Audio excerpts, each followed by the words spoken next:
এইটোতো অত্যন্ত লাজ লগা কথা। মইতো বিজেপিৰে মানুহ, বহুতে ক'ব ইমান দিন কিয় কোৱা নাছিল, ইমান দিন কিয় কথা নাছিল। আপোনালোকে মোৰ ফেচবুক চাব, মই সদায় চিঞৰা মানুহ।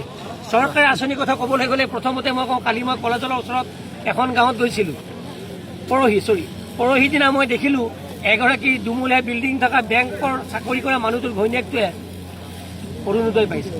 তাৰ কাষৰ অন্ধ সম্বিত মালি আমাৰ যে ট্ৰেইনত যে গান গায়, তাৰ অৰুণোদয় নাই। যোৱাকালি গাছবাৰীত গৈছিলোঁ মই।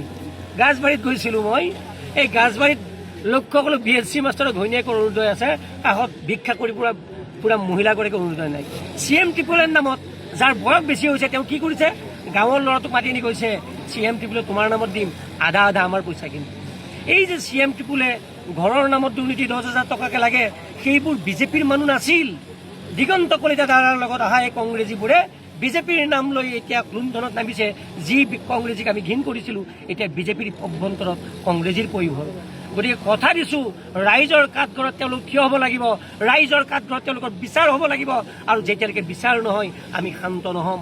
অকল বিধায়ক হ'ব লাগে বুলি বাবেই মই বিধায়ক নহয়, ৰাইজৰ মনৰ মাজত ঠাই ল'ব পৰা বিধায়ক হ'ব বিচাৰিছোঁ মই, যাতে তেওঁলোকৰ দুখত মোৰো হৃদয়খন ভাঙি পৰে, তেওঁলোকৰ সুখত ময়ো আনন্দ কৰিব পাৰোঁ।